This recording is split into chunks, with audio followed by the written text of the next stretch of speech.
começar a falar pela ressurreição de Cristo. Vamos começar do começo, né? Cristo morreu numa cruz e após isso foi levado ao sepulcro, certo?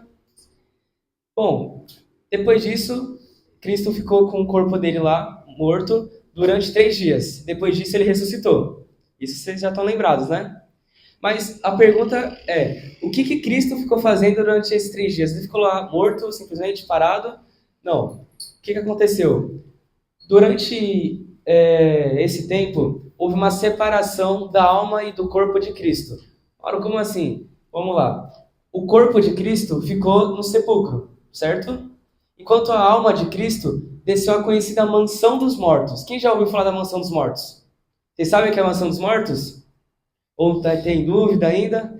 Como é que é a mansão dos mortos? Durante toda a história da humanidade, desde Adão e Eva até a ressurreição de Cristo, onde que os mortos iriam? Para a mansão dos mortos, certo? Faz sentido, né? Morto vai à mansão do morto.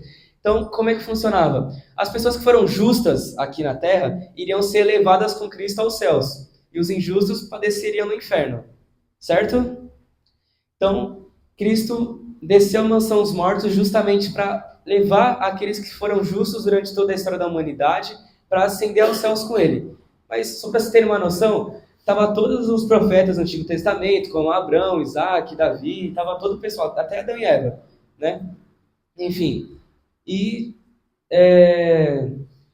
depois da ressurreição de Cristo, no caso, depois que ele desceu à mansão dos mortos, o corpo dele e a alma se uniram novamente. Só que nessa hora, o que teve? Teve o corpo glorioso de Cristo. O que é o corpo glorioso? O que é ter um corpo glorioso? Nós temos nosso corpo aqui, né? A carne, enfim, que tem nossos defeitos, nossos sentidos, enfim, nossas necessidades. O que acontece nessa hora? Assim como nós temos fome, enfim, todos os sentimentos que o corpo tem, com o corpo glorioso a gente passa a não ter mais. Tanto é que Cristo, após ter o corpo glorioso, ele atravessava a parede, né, Pedrinho? Ele conseguia entrar numa sala que estava trancada, assim, não pela porta, mas... Atravessava, ixi, era uma doideira. Imagina como é que era, né? Os apóstolos fazendo aquilo, né? Do nada aparece atravessando a parede. Bom, essa parte aí, isso é uma curiosidade, não vai cair na prova, fica tranquilo, não precisa decorar. Mas a segunda parte da vida de Cristo se chama parousia. Se a gente falar na outra aula, é só uma informação assim, só para ficar bonita de falar. Vamos para a segunda parte. Alguma dúvida? Alguma dúvida? Não? Cristo Então tá ainda bom. tinha corpo depois da ressurreição? Ele era físico? Certeza? Ah, então tá bom. Vou passar, hein? Pode ir? Então tá bom. Bom, agora falando da segunda parte, o que acontece agora? Tudo que Cristo passou na vida dele é reflexo do que a gente vai passar, ou já passou. O que eu quero dizer? Por exemplo, eu peguei aqui algumas partes da vida de Cristo, a parte que ele sofreu, no caso, né? Começando pelo Monte Calvário, que ele se sentiu sozinho, abandonado antes de ser entregue por Judas. Então, Cristo se sentiu sozinho, Cristo foi traído, Cristo chorou, porque estava triste pelos pecadores, né? Pelo povo pecando, se não me engano. E o que eu quero dizer? Como Cristo sofreu as coisas aqui na Terra, Cristo é a cabeça. Nós seremos o corpo. Então, se a cabeça sofre, se você tem algum tá mal, enfim, o corpo também vai sofrer. Isso é psicológico, enfim, cabe aqui também, né? Então, o que eu quero dizer? Cristo teve suas dores, enfim, mas assim como ele teve suas dores, ele também teve sua glória, que nós vamos ter também um dia. Se Deus quiser, amém, todo mundo ir pro céu, né? Amém. Enfim, amém. Então, é isso. Cristo vai se sentir sozinho, abandonado, mas como ele teve o seu corpo glorioso na ressurreição e ascendeu aos céus, um dia nós também teremos esse corpo glorioso, ascenderemos aos céus. Eu peguei esse versículo, que é um versículo que particularmente eu gosto muito, que como que se encaixa, né, no contexto? Bom, nós vamos ter nossas dores, como Cristo falou, não vai ter, que não é um céu de glórias, né, que é um vale de lágrimas. E aí, eu gosto muito desse versículo que é confortante, né? Às vezes a gente perde meio que o sentido da vida, fica meio perdido, né? Enfim, quem trouxe Bíblia, levanta. Quem trouxe Bíblia aí? Tudo isso de gente trazendo Bíblia? Trazendo Bíblia? Eita, coisa feia, viu? Eu vou tirar pontos da prova de vocês, hein? -1 para vocês. Enfim, é isso. Alguma dúvida? Alguma dúvida, gente? Não? Então tá bom. Vocês já ouviram isso daqui em outras aulas, né? Vocês lembram? Cristo é a cabeça, a gente é o corpo. Jesus sofreu. E a gente? Vai acontecer o que com a gente? Vai sofrer. Jesus se sentiu sozinho. E a gente? Se Jesus foi traído, o que vai acontecer com a gente? Gente, pelo amor de Deus! Em uma só voz, vamos lá. Muito bem. E se Jesus foi preso? Meu Deus, força, gente. Eu sei que domingo de manhã tá todo mundo cansado. Mas força, por favor. Se Jesus morreu, o que vai acontecer com a gente? Muito bom. Mas se Jesus no final ressuscitou, o que vai acontecer conosco? Ressuscitar. Se Jesus ficou com o corpo glorioso dele, o que vai acontecer com nós? Glorioso. Muito bem. Entenderam? Eu falo, o Pedrinho faz o resumo, pra vocês entenderem melhor, que eu me embaraço todo falando. Vamos para a terceira parte. Bom, eu queria frisar muito a importância da ressurreição de Cristo. Segundo Coríntios, que eu peguei, pensei que era uma frase de santo, mas é um versículo, é muito importante a ressurreição de Cristo. Porque se não houvesse a ressurreição de Cristo, toda a obra de Cristo e toda a nossa fé teria sido em vão. Então, imagina, todos os milagres, toda a pregação, toda a vida que Jesus teve, todo o cuidado de Nossa Senhora teria sido em vão. Porque ele não seria o Messias, não seria o Filho de Deus, teria sido, tudo em vão. Então, eu vou frisar, por que foi tão importante a ressurreição de Cristo? Bom, se não houvesse a ressurreição de Cristo, antes de tudo não haveria a descida da mansão dos mortos. Então, se não houvesse a mansão dos mortos, como que o pessoal ou as pessoas que estavam nessa mansão dos mortos iam ser aceitas ao céu, iam ser levadas ao céu? Então, segue num contexto aqui. Se Cristo não ressuscitasse, não teria descido a mansão dos mortos. Se Cristo não teria descido a mansão dos mortos, não abriria as portas do céu.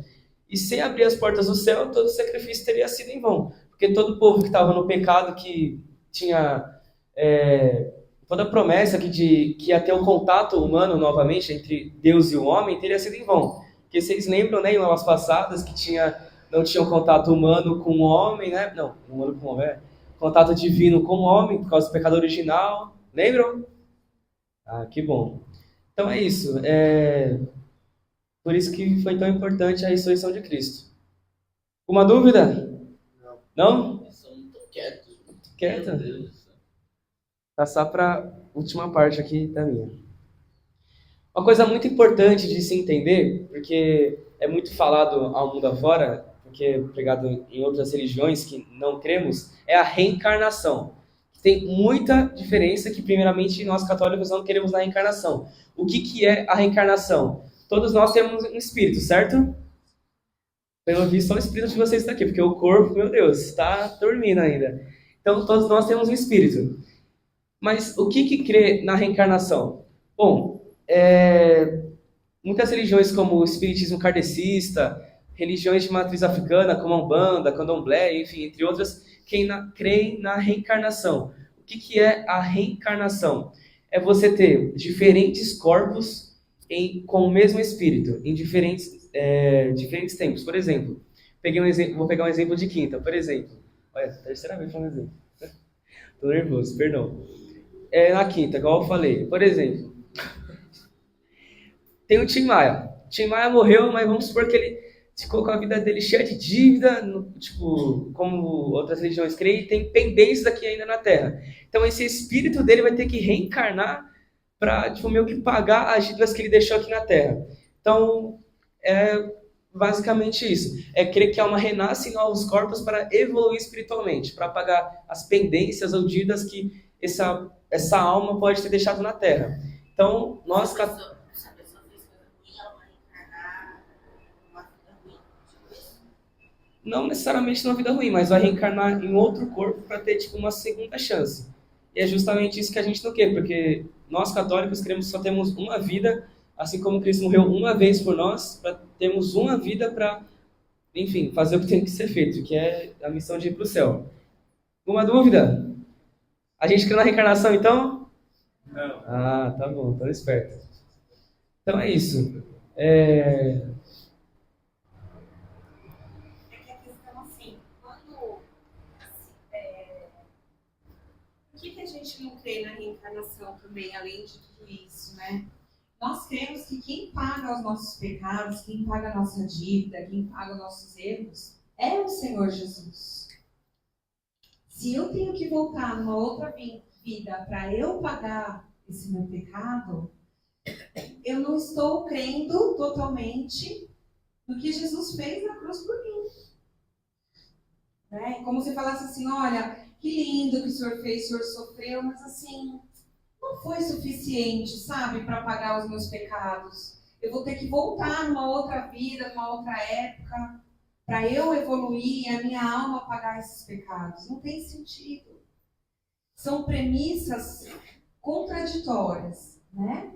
Então, assim, o cristianismo tem a premissa dele, que é o Senhor Jesus morreu na cruz para pagar pelos meus pecados e ressuscitou para abrir o céu para mim, para me dar a vida eterna. Para me dar a vida eterna. Então, se eu tenho que voltar para pagar o que eu fiz, para evoluir, para melhorar, eu não estou aderindo totalmente a essa salvação, entendem? Entendem que é incompatível? Olha aqui para mim. Vocês entendem que é incompatível, gente? Que uma coisa anula a outra? É por isso que os católicos não podem acreditar na reencarnação, né? Às vezes a gente recebeu uma educação, ou ouve assim, ou ouve na mídia, ou leu algum livro que fala isso. Às vezes a gente até acha que aquilo faz sentido. Mas nós temos que, diante da revelação, diante da nossa fé, buscar entender melhor. Por que não?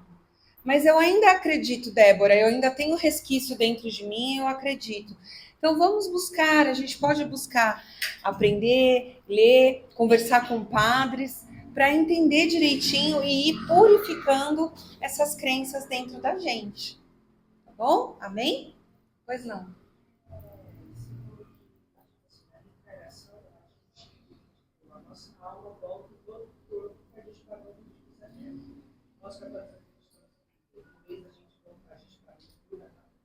Isso, a gente vai falar sobre o purgatório, né? A pergunta do Enzo. A gente vai falar já sobre o purgatório, tá bom? Obrigada. Alguma dúvida? Então tá bom. Agora eu vou passar para a segunda parte, que é a vida eterna, que ele vai conduzir com vocês. Então, gente, Jesus morreu, não é? Não é que morreu? E aí vocês viram que ele desceu na mansão dos mortos. E ele pegou todas as almas da mansão dos mortos e dividiu. Aquelas que iam para o céu e aquelas que iam para o inferno. Vocês acabaram de ver isso. Porque as portas do céu ainda não estavam abertas para a gente. A gente tinha ainda uma inimizade com Deus. E com o sacrifício de Jesus, a gente tem a chance de ir para o paraíso. Deus abre as portas do céu para a gente. E quando a gente morre, a gente está vivendo de boa nossa vida. E aí do nada, pá! Morremos. O que acontece com a gente? A gente do nada abre o olho do outro lado.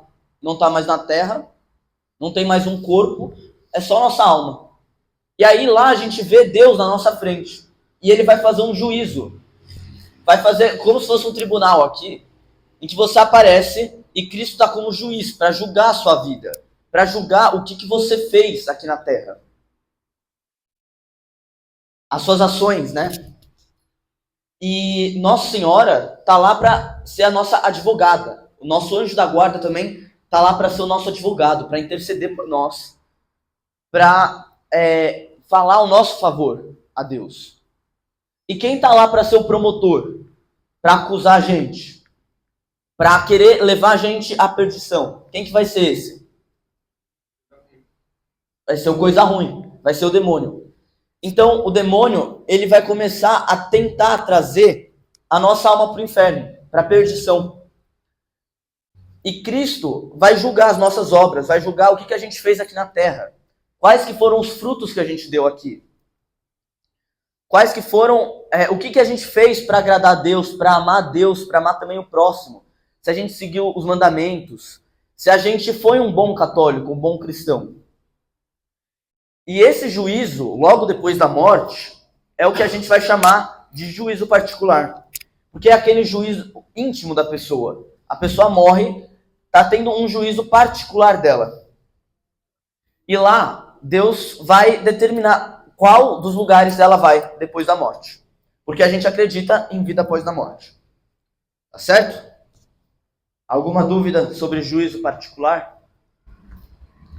Só para frisar, essa vida após a morte não se baseia aqui na Terra. A vida terrena é uma só. Essa vida pós-morte não se baseia aqui, se baseia no céu. Amém? Depois do juízo particular, a gente tem um negócio. Vamos lá. Jesus, depois que ressuscitou, depois de 40 dias da ressurreição dele, o que ele fez? Ele ascendeu, ele subiu aos céus. Certo? E o que ele deixou de promessa pra gente?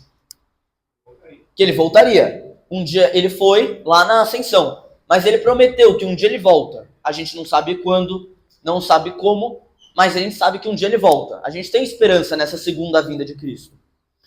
E nessa segunda vinda de Cristo, o que vai acontecer? A gente vai ter um juízo final. Pode passar. Então, a gente tem o juízo particular, que é logo após a morte, e o juízo final, que vai ser na segunda vinda de Cristo. Quando o Cristo voltar, ele vai julgar a humanidade inteira, a humanidade como um todo. E nesse juízo, ele vai dar qualidade para as sentenças. O que isso significa? Que quando ele voltar, a pessoa que fez bem na terra e já está no céu, a pessoa que fez muito bem na terra vai ganhar uma recompensa melhor ainda no céu. E a pessoa que fez muito mal na terra vai ganhar uma pena pior no inferno. Nossa, como assim? Vamos dar um exemplo aqui. Vocês conhecem esse carinha aqui? São Francisco, ele é um santo. E ele foi uma pessoa que fez muito bem, não é? Ele se esforçou para fazer o máximo, né? Ele entregou totalmente sua vida a Cristo. Qual que vai ser a recompensa dele? O paraíso, a eternidade. Então, a recompensa de São Francisco de Assis vai ser viver a eternidade com Deus. Mas imagina eu, Pedro, que faço o mínimo, que vou lá na lasca para chegar no céu. Bem assim, quase não passando. Vou fazer o mínimo para chegar no céu, não estou muito aí para Deus, vou lá, participo da minha missa, participo dos sacramentos, mas não entrego totalmente a minha vida para Cristo.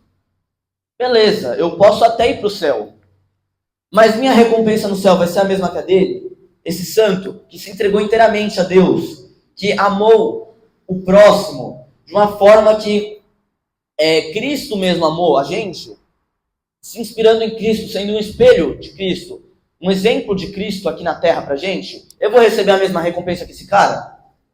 Por quê? Porque ele fez muito mais aqui na Terra. Ele merece muito mais recompensa do que eu que fiz o mínimo. Isso quer dizer que eu não vou estar plenamente feliz na eternidade? Não. Nossa, calma aí que tá difícil. Ele vai receber mais recompensa do que eu, só que eu ainda vou estar completamente feliz. Meio estranho isso, né? Bom, vamos dar um exemplo. Imagina que temos um copinho, aqueles copinhos lá de whisky que o pessoal lá no bar bebe. Copinho pequeno, né? Pequenininho, os caras vão lá e bebem um monte de dose. Copinho pequenininho, tá aqui. Se eu encho ele de água, até a boca, assim, até quase transbordar, ele vai estar completamente cheio, né? Só que ele vai ter uma quantidade de água, uma quantidade de XPTO, não sei quantos ml que tem lá, vai ter uma quantidade de água. E se eu pegar um galão de 20 litros e encher ele até a boca, ele também não vai estar completamente cheio, mas ele vai ter mais água, né? Vai ter muito mais água do que o copinho pequeno. Assim acontece com a gente no paraíso. São Francisco de Assis vai ser como que aquele galão que vai estar completamente cheio de água. Só que eu também vou estar completamente cheio de água, um copinho. Só que ele vai ter muito mais água do que eu, certo? A mesma coisa vai acontecer no inferno. A pessoa que fez muito mal na terra vai receber uma pena muito pior no inferno. A pessoa que fez mal mas menos mal vai receber uma pena um pouco pior. Um pouco menos pior no inferno. E como é que a gente define essas coisas ruins que a pessoa fez na Terra? Se o pecado dele conseguiu influenciar as outras pessoas. Então, temos esse carinha, certo? Quem é ele? Lutero. Ele fez um cisma na igreja. Ele dividiu assim. Ele faz, não quero mais ser da igreja. Ele levou um monte de pessoa com ele para fora da igreja. Não foi só ele que saiu da igreja católica.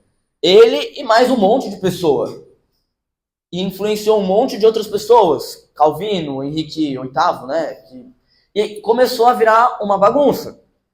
Então, a atitude desse cara influenciou. O pecado desse cara arrastou outras pessoas também para o pecado. E não só isso. Esse pecado também teve uma consequência, uma duração na história muito maior. Por quê? Porque faz 500 anos que Lutero viveu, que Lutero fez a Reforma Protestante, e a gente ainda está com os resquícios, né, com as consequências da atitude dele aqui, 500 anos depois. Então, a ação dele vai ser muito pior, porque influenciou outras pessoas e porque a ação dele teve consequências para a história, né? E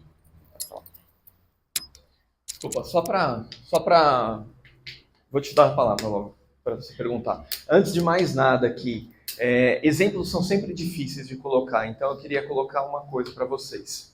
Quando a gente fala de São Francisco, o que o Pedro falou está certinho, mas o que a gente fala de São Francisco, a gente consegue falar, tá tudo bem, tá? Porque a gente sabe que São Francisco está no céu. A igreja já nos coloca e já fala para a gente, olha, podem fazer uma veneração, um culto de veneração para São Francisco porque ele está no céu. Beleza, a gente vê os frutos acontecendo aqui. Quando a gente fala de inferno, a gente não pode colocar exemplos aqui. A gente só está dando um exemplo, mas não cabe muito bem. Por quê? Porque a gente não sabe se Lutero está no inferno. A gente não sabe quem que está no inferno. Tá? Então é só um cuidado que da próxima vez a gente tem que tomar para que a gente não coloque pessoas que estão no inferno porque a gente não sabe. Tá bom? Então, o exemplo, o conteúdo que ele falou, o conceito que o Pedro falou, está correto. Só o exemplo que eu acho que a gente não pode levar tanto a ferro e a fogo aqui. Por exemplo, eu falo, Hitler está no inferno.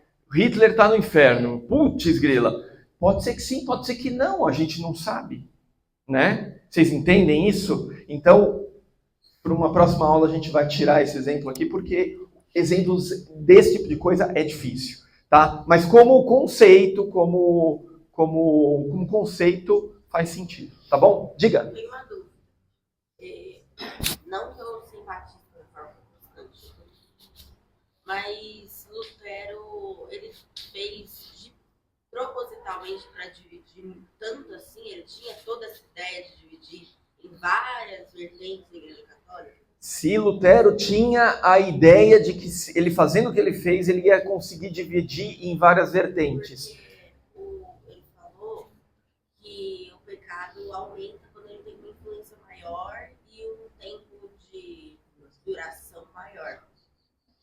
Mas quando ele cometeu esse pecado, ele tinha a ideia que iria ter uma duração muito maior, ia ter uma influência muito maior? Olha, talvez... E aí é tudo especulação, tá? Talvez Lutero ele estivesse pensando em fazer algum bem.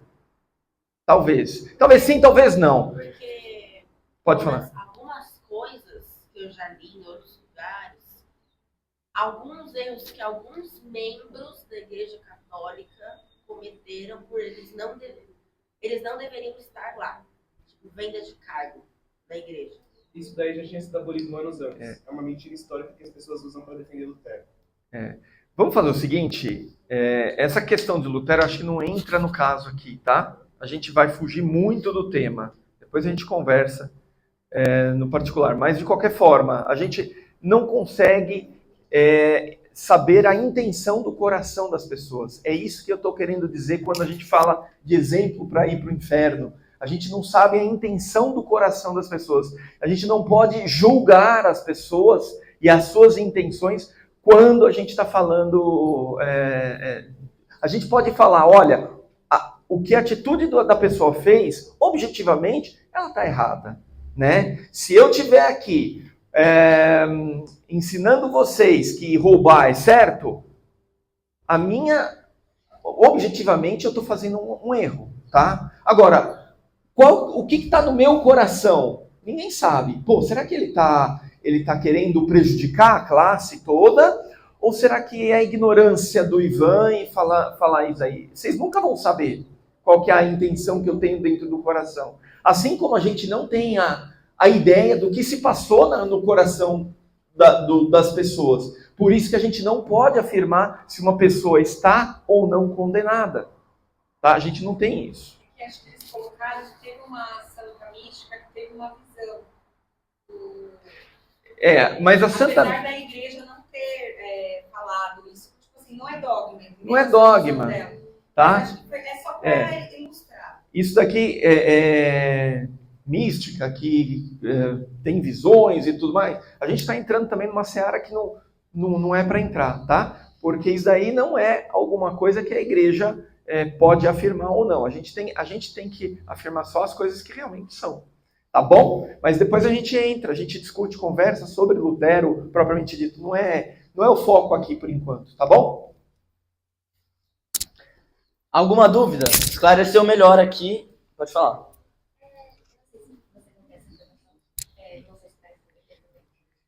Quais seriam as recompensas do céu? A recompensa maior é ir para o céu. Exato. A gente vai falar do céu mais pra frente da aula. A gente tá quase chegando lá. Aí no céu eu vou falar melhor, tá bom? E depois do juízo particular, a gente tem 2 destinos para ir, né? Quais são esses destinos? Tá escrito, gente, pelo amor de Deus. Céu, eu, né? Mas isso o fim último é o céu e o inferno. São esses 2 fins. O que é o céu? O céu é você estar na alegria eterna com Deus. Por quê? Porque lá você vai ter uma amizade muito verdadeira e muito íntima com Deus. Porque você vai estar vendo Deus face a face com você. Lá você vai ter a alegria eterna de saber que você conseguiu agradar a Deus. E que Deus te recompensou por isso. Você vai estar intimamente junto de Deus. Você vai estar em Deus, né? O céu um estado, a presença de Deus. E com Deus, a gente fica inteiramente planificado. A gente é totalmente... como é que é a palavra? Ai, fugiu. Fugiu a palavra. Ai, caramba. Qual é o sentido? O que você quer falar? Completo, pleno com Deus. Fugiu a palavra aqui, mas... Obrigado. A gente vai estar intimamente ligado a Deus e estaremos completos, plenamente felizes. Porque a gente é feito para Deus. Deus fez o homem, fez a mulher, a imagem e semelhança de Deus. E quando a gente está com Deus e em Deus, a gente fica totalmente planificado. A nossa essência de imagem e semelhança de Deus é completa, porque a gente vai estar com Deus, inteiramente entregue a Deus. E lá a gente não vai mais ter dor, não vai mais ter sofrimentos, angústias, tudo que a gente sente de ruim aqui na terra, não vai ter pecado, não vai ter lá no céu, no paraíso. Porque o paraíso é tudo de bom. O paraíso é aquela recompensa eterna, que a gente vai estar junto com Deus, junto com o amor. E lá nossa alma, nosso espírito, vai estar contemplando e adorando Deus verdadeiramente, face a face. E de lá do céu, da igreja triunfante, daquela que triunfa, essas pessoas do céu vão interceder por aquelas que estão na terra. Essas pessoas do céu vão começar a rezar por nós aqui. Aqui, nós estamos sendo intercedidos pelas pessoas do céu, pelas almas que estão lá olhando Deus face a face. A gente rezou no começo da aula uma Ave Maria pedindo a intercessão da nossa mãe, dessa senhora, da Nossa Senhora, que está no céu, que é a rainha do céu, que ela é a rainha de todos os anjos e santos. Então, quando a gente pede a intercessão dela no céu, a gente está pedindo a mais forte intercessão de todas. E os anjos também vão começar a interceder por nós. Os santos vão começar a interceder por nós. Todas as pessoas que foram para o céu vão começar a rezar por nós. E a oração deles vai ser muito mais forte. Porque eles estão plenamente em contato com Deus. A oração deles, a intercessão deles, vai ser muito mais propícia a gerar frutos. Certo?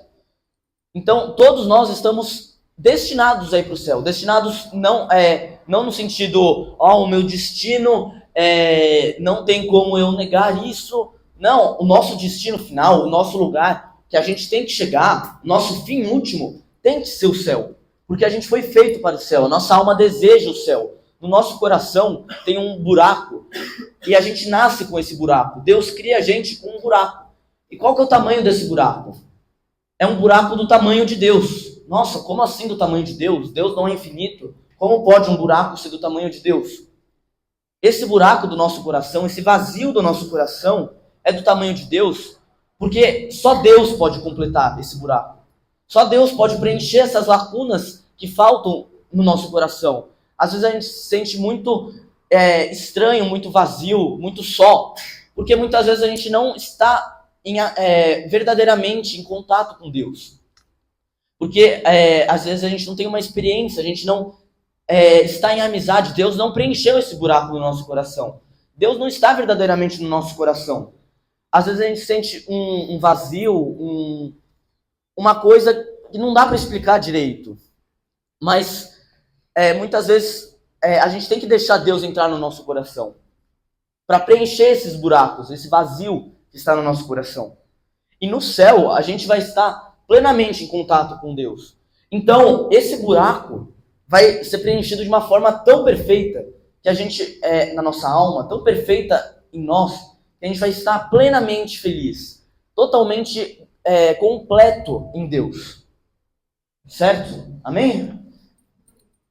Existe alguma intercessão ou ação que a igreja padecente pode fazer? A igreja padecente, que é o purgatório, ela vai receber as intercessões. Então ela não vai conseguir rezar, interceder pelas pessoas no momento, mas depois, quando elas saírem do purgatório, aí elas vão poder entrar no céu e interceder.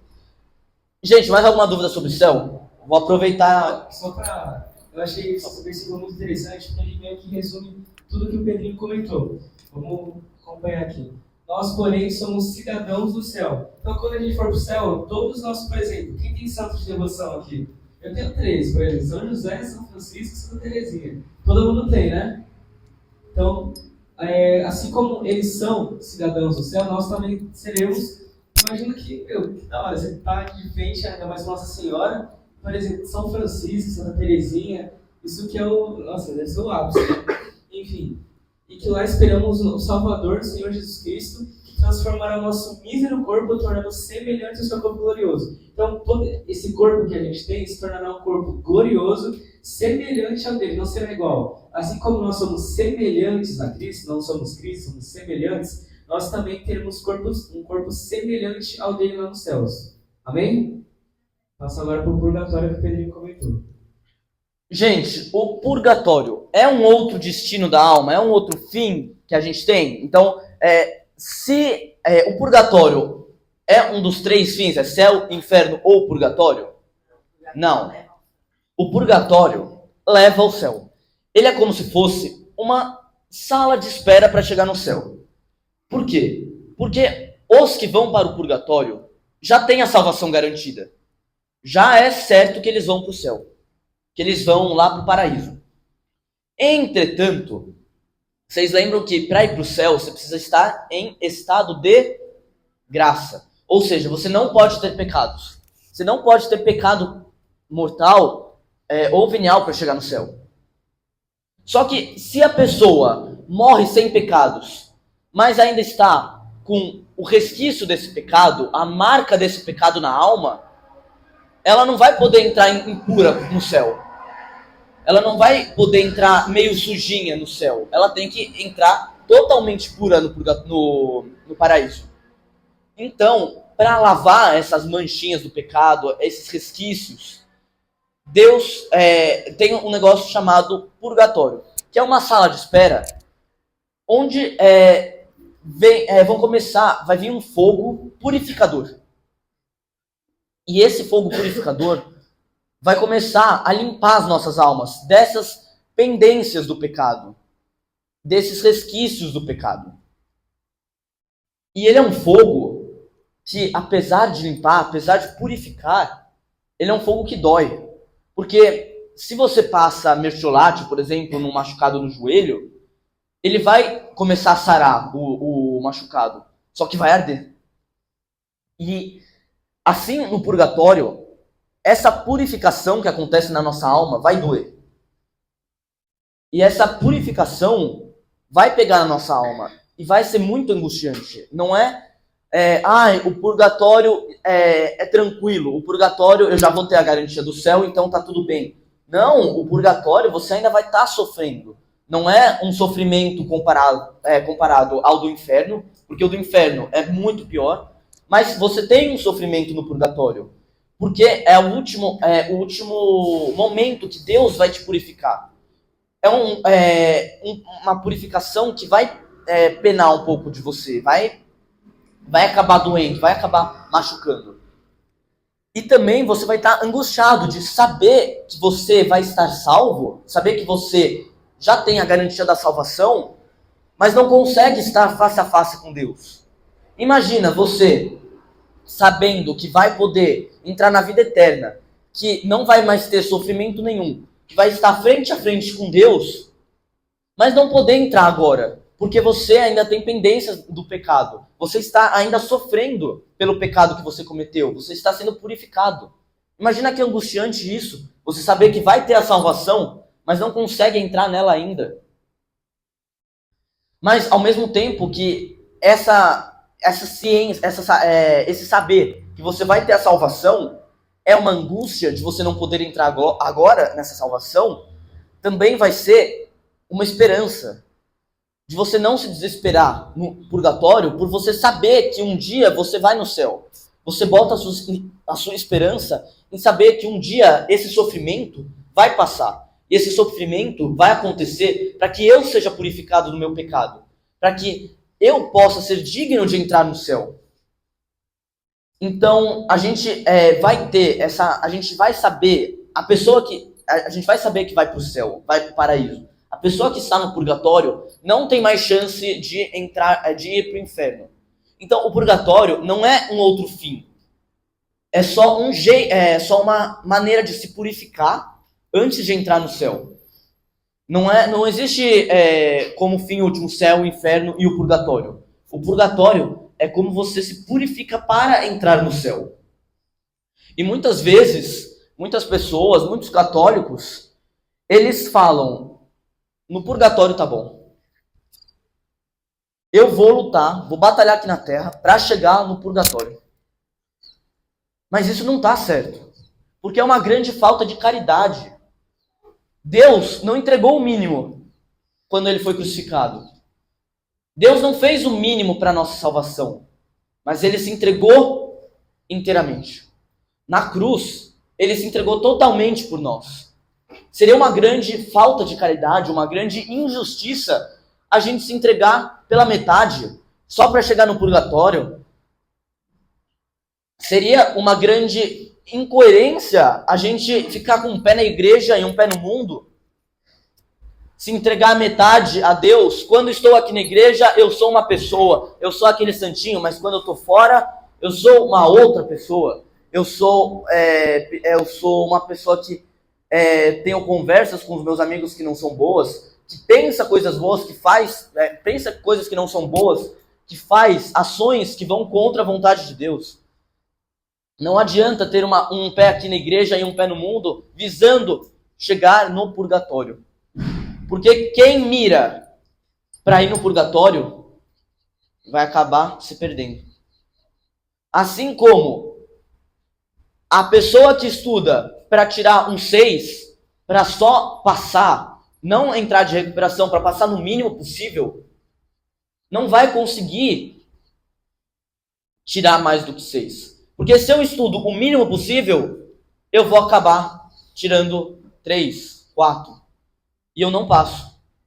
Assim, a pessoa que faz as ações, que faz as coisas aqui na Terra, visando chegar apenas no purgatório, passar com o mínimo, não vai conseguir. Não é justo conseguir passar e ir para o paraíso.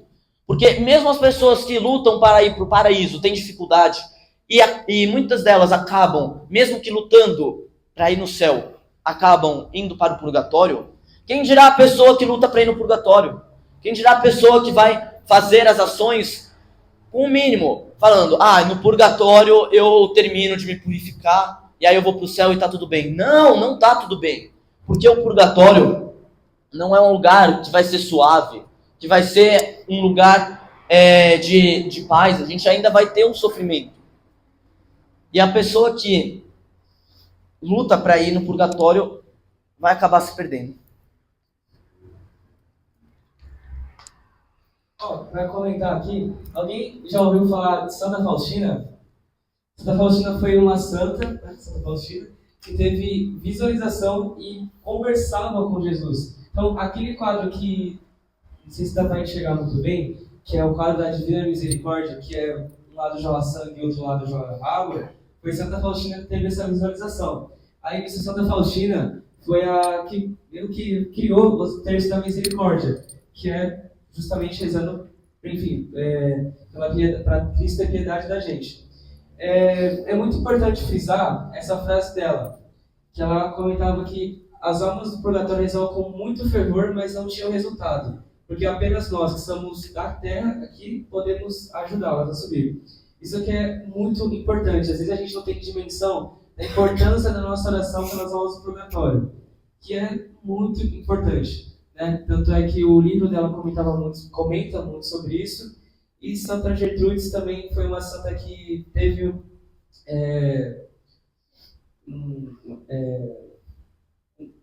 conheceu Jesus, né? Que é visualização, teve visões de Jesus, onde Jesus prometia a ela que quem rezasse uma oração X lá, que eu não sei de cabeça, 1000 almas seriam salvas do purgatório. Então, que às vezes passa batido, mas é muito importante rezar pelas almas do purgatório. Então, hoje estava combinado dar uma lição de casa para vocês, rezar pelo menos uma Ave Maria pelas almas do purgatório da família de vocês. Amém? Falou.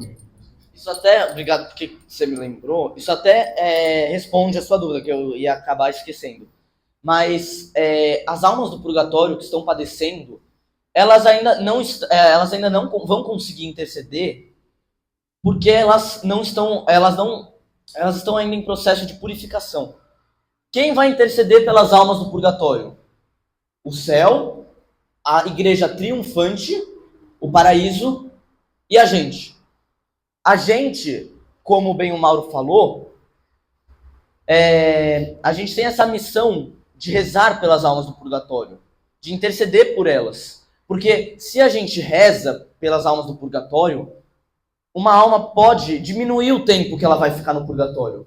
Uma alma pode ir para o céu mais rápido. Não é bonito isso? Você pode ser responsável por uma alma chegar mais rápido no céu. E quando ela chegar mais rápido no céu, quando ela chegar no paraíso, na eternidade, o que ela vai fazer com você? Ela nunca vai esquecer de você, da sua intercessão por ela. E vai começar a rezar por você. Agora que ela está no céu, está face a face com Deus, a oração dela vai ser muito mais poderosa, muito mais potente. Porque ela vai estar plenamente em adoração com Deus. Então ela vai começar a interceder por você. As pessoas que saem do purgatório e vão para o céu, agora vão poder interceder por nós aqui na terra e pelas outras almas que estão no purgatório. E ela vai começar a te agradecer muito pela intercessão que você fez isso. Você fez por ela, né? Você que intercedeu por ela. Você que adiantou a salvação dela, fez com que ela fosse para o céu mais rápido. Certo? Só para completar um negócio que eu falei quinta, que é importante falar aqui também, que é sobre as indulgências. O que são indulgências? As indulgências, elas servem para apagar as manchas do pecado. Vocês não lembram que eu falei que as pessoas que estão puras, que não têm pecado mortal, mas ainda aquele resquício do pecado, elas vão para o purgatório? Vocês lembram que eu falei isso? Tem um jeito aqui da gente apagar essas manchinhas, esses resquícios do pecado, que é com a indulgência. Então, imagina que eu peguei uma xícara do casamento da minha bisavó, uma herança de família muito especial, e aí eu acabo ficando revoltado e tudo mais, e jogo ela no chão e ela quebra. Ela se despedaça, se estilhaça em muitos pedaços, em 1000 pedaços. A minha xícara, a xícara de herança de família, vai estar quebrada. Eu perdi aquela xícara, porque eu joguei ela no chão. Fiz besteira, joguei ela no chão. E admito isso. E aí eu, arrependido de ter jogado essa xícara no chão, eu vou lá e pego caquinho por caquinho e vou colando. Vou passando super bonder e vou colando caquinho por caquinho até restituir a xícara inteira. Eu vou ter a xícara de volta? Sim ou não? Sim, eu vou ter a xícara de volta. A xícara vai estar inteira de novo. Só que ela vai estar como ela estava antes? Não. Ela vai estar ainda com o resquício da quebra, com as rachaduras. Ela não vai estar totalmente perfeita. A indulgência é como se fosse um produto, não sei, acho que nem existe isso aqui, mas um produto que se você passasse, apagava essas rachaduras, esses resquícios da quebra. A indulgência faz isso com a nossa alma. Ela apaga as manchas, as consequências temporais do pecado. Então, quando a gente recebe uma indulgência plenária, a gente vai estar completamente purificado dessas manchas, dessas consequências do pecado. E se a gente recebe uma indulgência parcial, a gente também vai estar purificado parcialmente dessa consequência temporal do pecado. Amém? Alguma dúvida sobre indulgência? Só para resumir aqui, então vamos lá. A gente tem 3 igrejas, entre aspas, que é a igreja celeste, a igreja dos céus, a padecente, que é do purgatório, e a militante. Então vamos lá. Só nós podemos interceder pela padecente, que é a militante intercede pela padecente, e a do céu intercede por nós. Eu lembrei agora de um Santo São João Bosco, não sei se vocês já ouviram falar. São João Bosco rezava muito pelas almas, e tem uma história que quando João Bosco foi aos céus, ele tem uma visualização de um mar de gente que ele tinha rezado pelas almas e tinha subido. Então, imagina que sensacional você rezar pelas almas, elas subirem aos céus e começarem a interceder por vocês. Uma coisa que eu lembrei aqui também, que eu tentei para não esquecer, quando você para de pecar, você, por exemplo, parou de pecar, você vira santo? Exatamente. A gente vira santo à medida, quando você para de pecar, parabéns, chegou na estaca zero. Agora chegou na hora de ir além. E nisso que se constitui a santidade. De ter mais intimidade com Deus, que foi o que essas 2 santas tiveram. Então Santa Faustina, além de parar de pecar, o que ela teve? Teve maior intimidade com Deus. Por isso que ela teve as revelações de Cristo. Entendeu? Entenderam? Então tá bom, é isso. E agora a gente vai passar para outra sentença que Deus pode dar para a gente. Para outra condenação que a gente pode ter. Para a condenação eterna, que vai ser o inferno. Gente, o que é o inferno? O inferno é a eterna separação de Deus. Se o paraíso, o céu, é a plena comunhão com Deus. Quando você está unido a Deus inteiramente, o inferno vai ser a separação de Deus. Vai ser você eternamente estar longe do seu Criador. E muitas pessoas até podem achar que a maior pena do inferno é você ser torturado pelos demônios e você ser... Não. Essa é a maior pena do inferno. É a ausência de Deus. Muitas vezes aqui na Terra a gente pode se achar sozinho, pensar que ninguém está ajudando a gente, que a gente não tem apoio aqui na Terra. Mas muitas vezes a gente acha consolação em quem? Em Jesus. A gente consegue achar esse apoio. A gente consegue perceber que a gente não está sozinho. A gente consegue ver que a gente ainda tem uma pessoa do nosso lado. Jesus Cristo. Deus, o Pai, o Filho e o Espírito Santo. A gente pode ter essa certeza todos os dias da nossa vida que Deus está conosco. No inferno, não. No inferno, a gente, por livre e espontânea vontade, a gente se afasta de Deus. A gente chega para Deus e fala: não, eu não quero isso. Eu não aceito a sua misericórdia. Eu quero me afastar de você. Eu não te amo. E aí, a gente se afasta de Deus. Não é Deus que nos abandona, mas é a gente que abandona Deus. E lá, Deus não pode mais fazer nada para salvar a gente. Porque Ele respeita a nossa liberdade. Se a gente fala que não quer ficar com Deus, que não ama Deus, que não aceita a misericórdia de Deus, Deus vai respeitar a sua liberdade. Mas aí, com muita dor do coração, porque Ele te ama muito, te ama infinitamente, você vai acabar indo para o inferno. E lá no inferno, você pode ter a certeza de que você abandonou Deus. De que você não tem mais esse Deus tão grandioso com você. E você pensa que uma hora o tormento vai acabar, uma hora essa angústia vai acabar, e que você vai ter um momento de alívio depois, e não vai. Porque é eternamente, você vai estar eternamente sozinho, sem ninguém do seu lado. E aí, quando você pensa que acabou, não acabou, vai ter mais.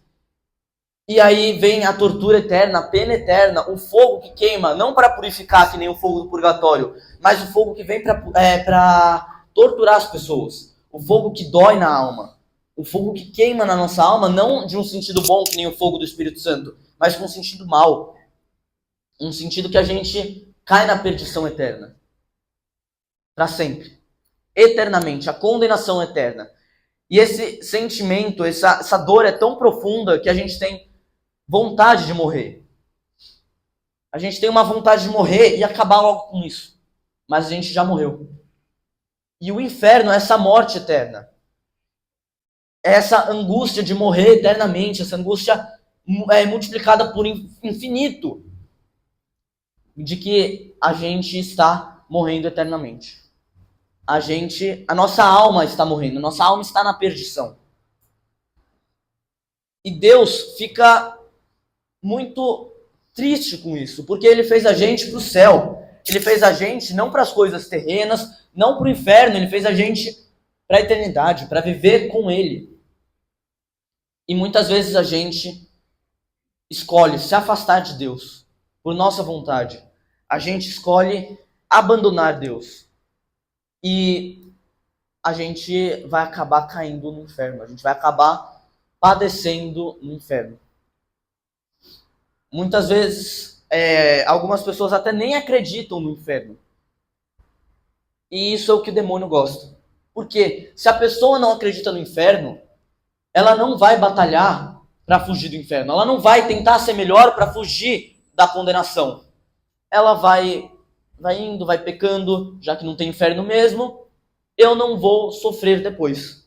E aí ela acaba padecendo, ela acaba morrendo, ela acaba indo para o inferno. Então, às vezes o mundo hoje tenta pregar que não existe inferno, ou que até não existe vida após a morte, que não existe algo depois da morte. Eles acham que a morte é o fim. e que você tem que aproveitar a vida do melhor jeito possível, com seus prazeres mundanos, com os nossos anseios, com as nossas paixões, e não lutar para ser melhor. O mundo prega muito isso de você aproveitar a vida do melhor jeito possível, sem limites. Então você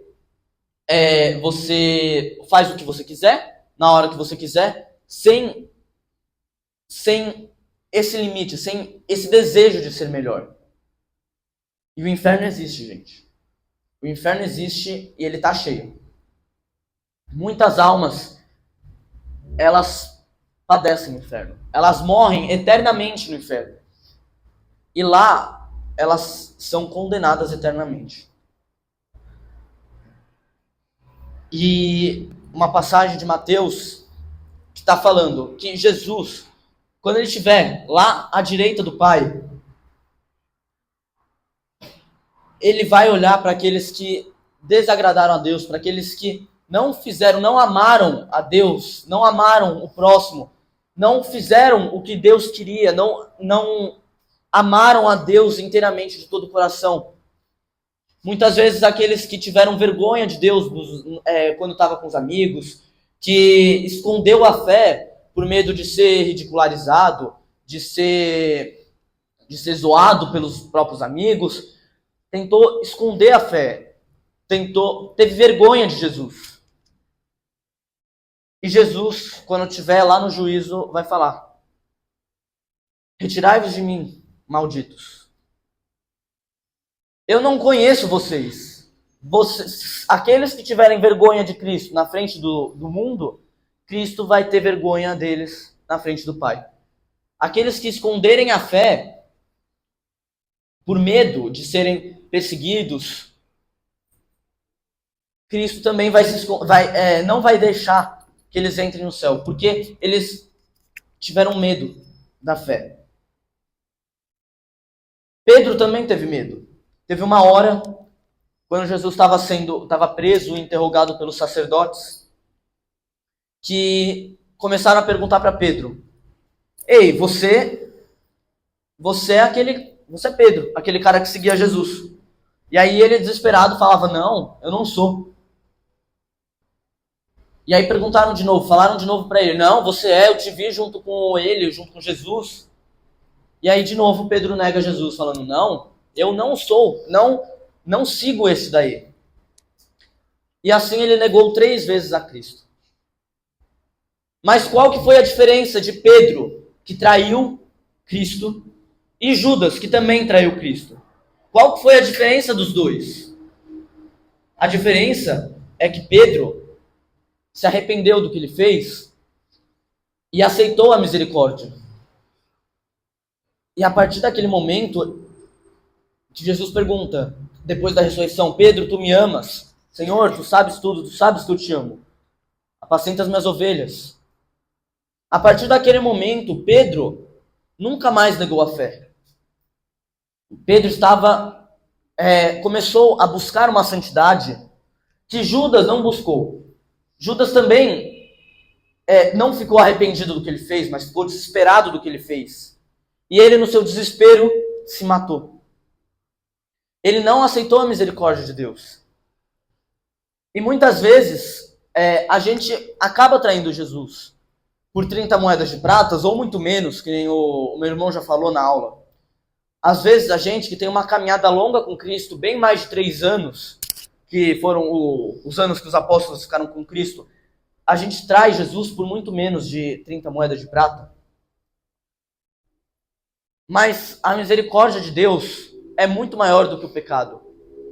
A misericórdia de Deus é muito maior do que o inferno. Então, muitas vezes a gente tem que reconhecer que a gente errou e aceitar a misericórdia de Deus. Aceitar que Ele tudo pode. E que se a gente estiver de coração aberto, coração contrito, coração arrependido, Deus pode perdoar a gente. Deus pode nos perdoar. E a partir daquele momento, Deus não vai mais ligar para a vida velha que a gente teve. Para a vida de pecado, para a vida de erros. O nosso passado já não vai mais importar para Deus. Mas agora, a partir do momento que Deus nos perdoa, ele vai querer uma mudança de vida. Uma mudança de atitude. Um desapego total ao pecado. A nossa vida velha. A nossa vida de erros.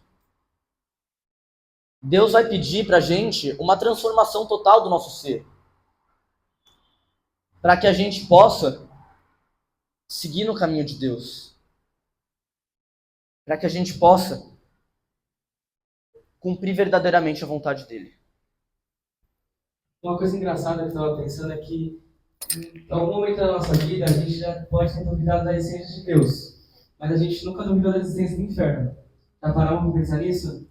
Que a gente sabe que o mal existe, mas por que a gente duvida de nosso Senhor que morreu pela gente, mas não duvida que tem o mal no mundo?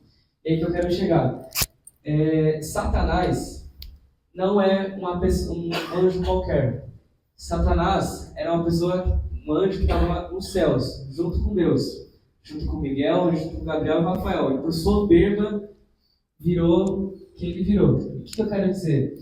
Quando a gente fala nesse assunto, ainda mais de inferno, enfim, a gente quer dizer que Satanás ele faz de tudo para puxar, nos puxar para o inferno. O que eu quero dizer? A pessoa é um anjo muito inteligente, só que usa isso para o mal, né? Então, assim, hoje pelo mundo é muito difundido as artimanhas dele, as estratégias para levar as pessoas para o inferno. E uma das coisas que mais são usadas é a divisão, é a dúvida, como a gente muitas vezes tem dúvida de Nosso Senhor. Pode falar. Sempre os demônios são, mesmo eles sendo anjos, eles são ilustrados como coisas horríveis. É só uma simbologia? Anjo é espírito, não é espírito? Então, ele não vai ter forma. Ele não vai ter uma imagem. Então, se a gente vê uma imagem de um anjo, assim, com asinha, com roupa branca, ou aqueles anjinhos lá, bebezinho, pelado, assim, aquilo é só uma simbologia. Mas isso vai representar a pureza deles, né? A santidade deles. É um jeito de representar como que a alma deles está. Que está pura, que está santa. Com os demônios é a mesma coisa. Eles não vão ter forma, com chifrinho, tridente, asa assim, rabo. Eles não têm essa forma literalmente. Mas é um jeito de representar a malícia deles, o horror deles, né? Como que eles são horríveis, como eles são horrendos. Certo? Entendeu? Você ia falar. Era isso. Não, era isso. Gente. Acho que é isso. Uma coisa que uma frase também que veio na minha cabeça, muito bonita, é que Deus nunca nos cansa de perdoar. É a gente que sempre cansa de pedir perdão a Ele, né? E eu acho que é isso. Muitas vezes a gente tem dúvida, a gente, quer dizer, não quer crer no inferno, mas realmente existe. É um tema muito pesado de se falar, porque tem nem palavras para falar, imagina estar no inferno, para falar sobre. É uma coisa muito pesada, que é meio difundida. Não sei se vocês já viram vídeos que a gente fala que eu estou no inferno para curtir, né, ficar bebendo, não sei se vocês já viram, mas na internet tem muito disso. Isso aqui é um perigo. É muito perigoso o que a gente consome, o que a gente vê, ouve, porque vai ser reflexo do que a gente é. Então, assim, se como Santa Faustina, que vivia em oração com Cristo, ela ia ser semelhante a Cristo, sabe? Entende? Então, tomar muito cuidado com toda a nossa vida, entendeu? Para não cair em armadilhas que realmente existem, que às vezes a gente não percebe. E não se percebe porque Satanás esconde bem, sabe? Esconder muito bem e, enfim, é isso. Pode falar. As pessoas acreditam que o inferno é do demônio. O inferno, ele não é do demônio. O demônio está nele. Ele não pertence, não é um bem. O demônio não tem nada. Ele não possui. Calma. Ó, vamos começar. Vamos fazer aí uma distinção, né? Que eu acho que é importante. Depois que a gente passou aqui, o Pedrinho falou que a gente tem quantos caminhos? 2. Para onde que a gente vai? Céu ou inferno. Esse céu e inferno é um lugar que vocês acham? É um lugar? Não físico. Não é um lugar. Na verdade, é um estado de que está a sua alma. Tá? Então, o céu e o inferno, ele não é um lugar. Ele é um estado. Ou seja, é um estado onde você está em amizade ou em inimizade com Deus. Tudo bem? Quem que é Deus? Me resume em uma palavra, quem que é Deus? Tudo. Quem mais? São João, ele vai definir Deus com uma palavra que é Deus é amor. Então, se a gente pegar essa definição, Deus é amor, se você está com Deus, você está onde? No amor. E se você não está com Deus, você está onde? No ódio. Então, basicamente, é disso que a gente está falando, céu e inferno. Uma coisa é você estar no amor, e você vai ter todo o paraíso baseado nesse amor. Você vai ter a visão beatífica, você vai estar com Deus, você está no amor, ou então você vai estar em inimizade com o amor. Ou seja, como o próprio Jesus fala, vai ter choro e ranger de dentes. Lá é onde você vai ter o ódio, lá onde você vai ter as perseguições, lá onde você vai ter sofrimento, lá onde você vai ter esse tipo de coisa. Tudo bem? Então, é isso que é importante a gente saber. Agora, a tua pergunta, fala de novo. Se o inferno é do demônio ou se ele está no demônio. É um outro conceito que eu estou te trazendo aqui agora. Você percebe? O demônio, o Satanás, ele é Satanás. Lúcifer, ele é Lúcifer porque ele negou Deus. Ele virou as costas para Deus. E hoje ele não tem nada de amor. Ele é ódio, ele é rancor, ele é inveja, ele é pecado. Ele é pecado. Você entende? Então, o inferno não é um lugar, não é uma posse, como a gente estava tentando entrar. É um estado de vida, é um estado que está a sua alma. Se você está em amizade com Deus, você está no céu.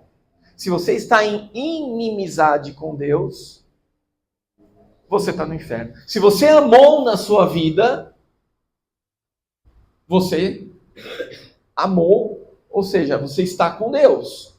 Se você não amou na sua vida, você não está com Deus. Então a nossa vida aqui, imaginem que a nossa vida aqui é uma piscina olímpica, que você vai aprender a nadar. Porque quando você morrer, você vai ser jogado no mar, num oceano. E se você não aprender a nadar nesse oceano, você morre afogado. Tudo bem? Então, essa piscina é um amor. Essa água que você está entrando, né, dentro dessa piscina é um amor. Se você aprender a nadar nesse amor que hoje a gente está colocado aqui nesse mundo, você vai estar treinado e apto para chegar no oceano de amor que é Deus. Se você não tiver treinado nesse oceano, nessa piscina, você vai chegar no oceano e vai morrer, não vai aguentar. Tudo bem? É uma outra forma da gente comparar. Diga. Mas no céu a gente conseguiria ter a visão beatífica, a gente veria Deus, veria os santos, os anjos. Sim, exato. Certo. Você vai ter a visão beatífica. Enquanto a gente espera a ressurreição. Exatamente. Tá bom? Pessoal, alguma dúvida?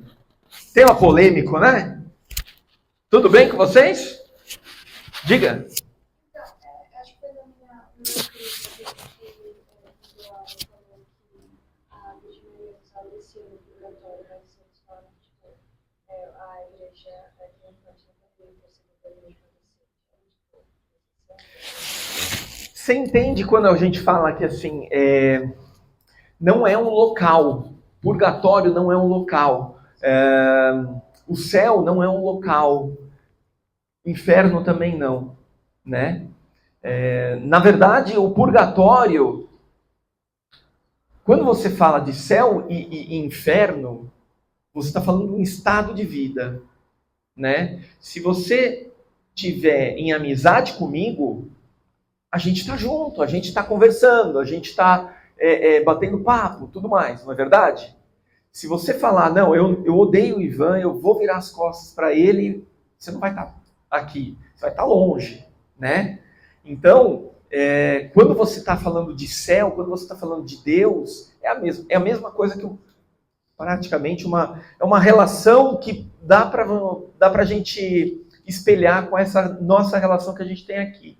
Então, você está em amizade com Deus, você está no céu, você está lá à frente com todos os outros que estão junto. Tudo bem? Então, você falar que o purgatório, de repente, é difícil da gente explicar, porque a gente não consegue ver isso e não é palpável para a gente. Mas eu acho que dá para falar que Nossa Senhora está junto dessas pessoas, ela está vendo o sofrimento delas e está rezando por elas também, né? Agora, talvez essas pessoas não estejam olhando, mas eu não sei se estão percebendo essa presença, eu não sei como é que funciona isso, porque a gente não tem um dogma que esclarece isso, e nunca ninguém voltou também para falar para a gente, né? Então é um pouco mais difícil. Oi? É um mistério. As coisas do céu normalmente são um mistério, né? Mas o purgatório a gente tem que entender que não é um lugar de sofrimento porque, putz, Deus não ama a gente, Deus não é misericordioso, muito pelo contrário. O purgatório é justamente uma misericórdia de Deus. Ai, mas como assim, Ivan? A gente está sofrendo lá no purgatório? Tem quantas almas sofrendo? Mas por quê? Porque Deus, ele até o último minuto, ele corre atrás da gente. Ele fala, ai meu Deus, vem cá, meu filho. A gente só pode entrar no céu quando a gente está completamente puro. E se a gente, na hora de morrer, a gente pede perdão pelos nossos pecados, Deus perdoa os nossos pecados. Mas aí no nosso coração, ele está tendendo para o pecado. Ele tem uma tendência, ele tem uma impureza que ela precisa ser tirada de lá. E o céu não tem impureza. Deus não tem essa impureza.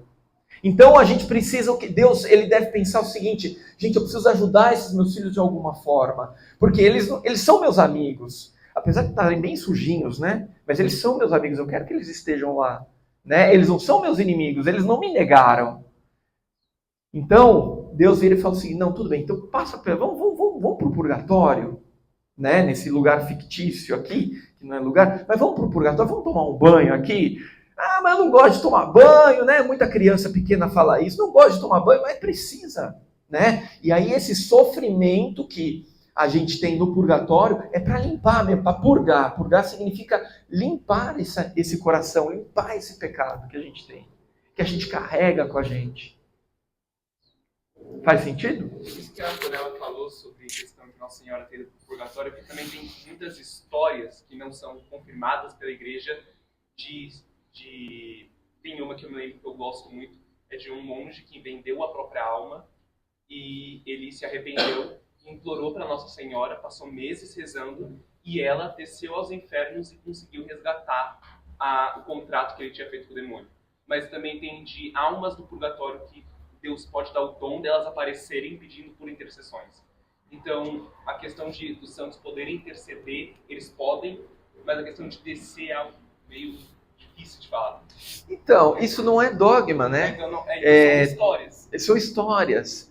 Quando a gente fala de... Pode ser ou não pode ser. Você pode acreditar ou pode desacreditar, você não vai deixar de ser católico por isso. Os santos aqui que o Mauro trouxe, da Santa Faustina, ela teve visões místicas. Legal, bacana, não é verdade? Mas são devoções. Isso daqui você não é obrigado a acreditar. Que ela teve visão, você não é obrigado. Ah, mas a igreja falou e falou que ela é santa e tudo mais. Legal, beleza. Mas você não é obrigado. Assim como as aparições de Nossa Senhora, você não é obrigado. A maioria não é...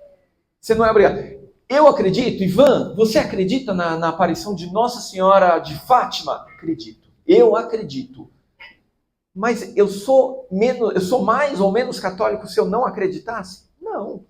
Por quê? Porque as revelações que aparecem para os místicos são revelações privadas. A gente não é obrigado a acreditar em aparições privadas. Ivan, você acredita na Santa Faustina? Acredito. Mas é dogma isso? Você tem que acreditar, senão você não é católico? Não, você não precisa acreditar. Ah, mas Santa Faustina é uma santa e ela teve visões de Jesus misericordioso. É verdade. Mas se eu falar o seguinte, não, mas peraí, racionalmente não faz sentido nenhum. Eu posso. Diferente, por exemplo, dos temas que são de revelação pública. Revelação pública é o que os apóstolos nos falaram. Mas não tem razão nenhuma. Como é que Jesus, ele saiu da cruz, ele estava lá no sepulcro e depois ele ressuscitou? Não é lógico isso. Não, mas ali é uma revelação pública, aí eu devo acreditar.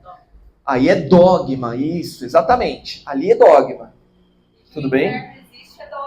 Que o inferno existe é dogma. Que o inferno está cheio é dogma. Mas eu não posso falar que no inferno está o fulano de tal. Você entendeu? Porque aí, mas teve uma mística que falou que fulano de tal ele está no inferno. Porque ela viu, ela teve uma visão. Não.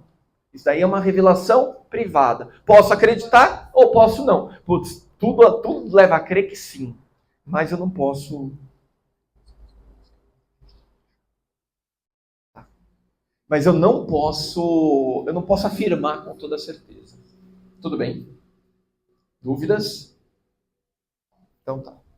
Uma coisa antes que eu lembrei, vou até voltar no tema, que é do purgatório rapidinho, que sobre meio que pagar os pecados. Ainda mais na Bíblia fala muito das obras de caridade e penitências, que vão, na verdade, não vão meio que vão não apagar, sem apagar, né, os nossos pecados, né, com obras de caridade, penitência, enfim. E é isso, só para saber. Oferecer o nosso sofrimento, todo sofrimento que a gente tem, a gente oferece a Deus também, né? Tipo, né, tomar banho gelado, que ainda mais 7 da manhã para vir pro Cristo, uma penitência, isso podia fazer. É isso, alguma dúvida na geral, gente? Então, só para finalizar, agora eu vou pedir a atenção de todo mundo aqui. Então, presta atenção, quem está dormindo acorda. E eu peço para que vocês fechem os olhos agora. Pode fechar, sem abrir. Fechem os olhos. E aí, vão pensando em tudo que a gente falou nessa aula. Sobre o nosso juízo depois da morte. Sobre o céu, sobre as maravilhas do céu. Sobre estar plenamente em comunhão com Deus. Pensa também na condenação eterna, no inferno. Vai tentando imaginar esse sofrimento eterno de estar longe de Deus. Vai refletindo sobre a misericórdia de Deus que quer salvar a gente. E se faça a seguinte pergunta. E eu quero que vocês respondam ela com a maior sinceridade do mundo. Não precisa falar para ninguém, é para guardar no seu coração.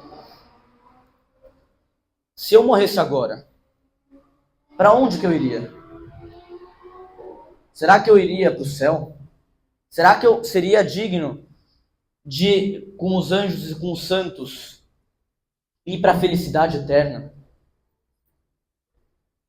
Será que eu aderi verdadeiramente à salvação de Cristo?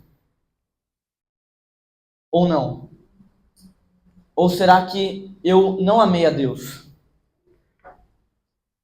Será que talvez eu não amei o meu próximo? Vai pensando, se eu morresse agora, será que Deus ficaria feliz comigo? Ou será que Deus se envergonharia? Pois Deus fez a gente com tanto carinho e desejando o melhor para nós. Deus nos fez para ser santos. Será que se a gente morresse agora, a gente teria cumprido esse objetivo? ou não?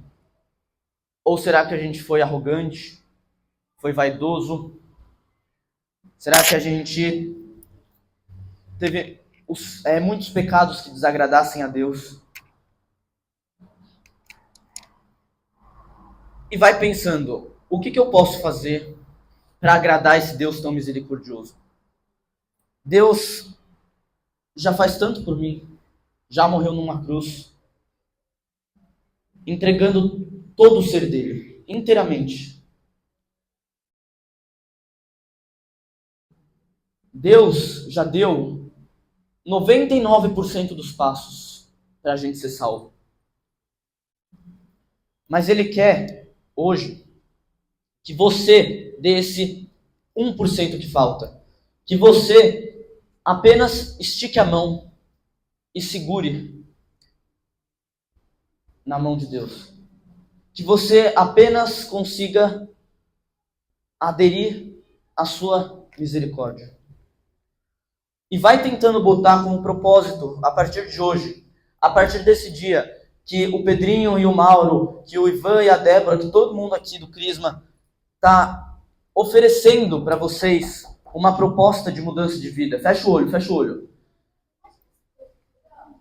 Vai pensando, o que eu posso fazer para agradar esse Deus? Não quero mais ser o mesmo. Se estou em pecado, depois da aula eu vou e me confesso. E tenho um propósito de vida a partir daquele momento. Deus já não quer saber mais da sua vida velha a partir do momento que você se confessa. Deus não liga mais para os seus pecados passados.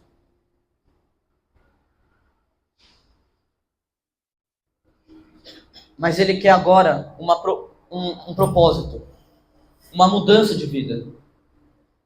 Que você esteja totalmente desapegado aos pecados que você já cometeu. Continuando de olhos fechados, quero que você imagine o lugar que você mais gosta de ficar. Seja na paróquia, no banco da paróquia, em casa, até mesmo numa quadra de basquete, de futebol. Pensa que você está sentado. De repente chega Jesus e senta ao seu lado. Pergunta, filho, o que tem em seu coração? O que você sente tão angustiado, filho? Eu estou aqui para te ajudar. Eu quero saber hoje como está seu coração. Imagine que Jesus está ao seu lado agora perguntando, filho, o que passa em sua vida? Eles que estão todos os dias procurando essa resposta, querendo saber como meu filho está. Vai falando com Jesus, falando, pai, tá complicado, eu estou me sentindo sozinho, sabe? Eu não estou crendo mais no Senhor, estou tendo dúvidas, eu não sei como está a minha vida, eu estou perdido, preciso de ajuda, Senhor. Vai abrindo o seu coração para Ele agora. Vai dizendo, poxa, Senhor, queria tanto que desse certo uma coisa na sua vida, que meus pais fossem mais presentes, que eu pudesse ser uma pessoa melhor, que eu pudesse tirar mais notas melhores nas provas. Vai abrindo o seu coração. Vai falando com o Senhor. E para aqueles que vão subir na missa e comungar o corpo de Cristo,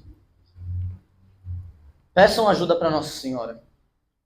Ela que foi a primeira a receber o Cristo em seu ventre. Pede ajuda para ela e fala, mãe, eu sou fraco. Eu sei que eu sou miserável e que é difícil para mim. Faça uma oração sincera e vai falando, mãe, eu sei que está complicado. Eu sei que as batalhas estão duras, que o demônio está fazendo ciladas contra mim. Mas contigo, mãe, as minhas forças são renovadas. Com teu colo maternal, eu tenho novas forças para lutar. Proteja-me de todo mal, mãe. De todas as ciladas do inimigo. E que nessa comunhão que eu vou receber, eu possa ter um amor que eu nunca tive antes pela Eucaristia. Que eu possa receber Jesus com uma devoção como eu nunca recebi antes. E que essa comunhão seja força e alimento para que a Senhora intercedendo por mim, eu consiga chegar e adorar o Cristo contigo no paraíso. E entregando a nossa vida inteiramente a Nossa Senhora, vamos rezar uma Ave Maria. Ave Maria, cheia de graça, o Senhor é convosco.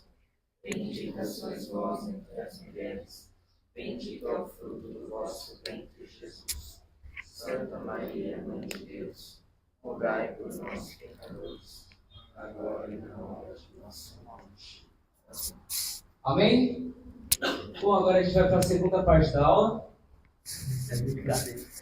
Bom, quinta-feira foi dia de São José Maria Escrivá, não sei se vocês conhecem. E aí no dia a gente colocou algumas frases dele. Enfim, aí tá aqui tem emoção, se alguém quiser tirar foto depois, ou enfim.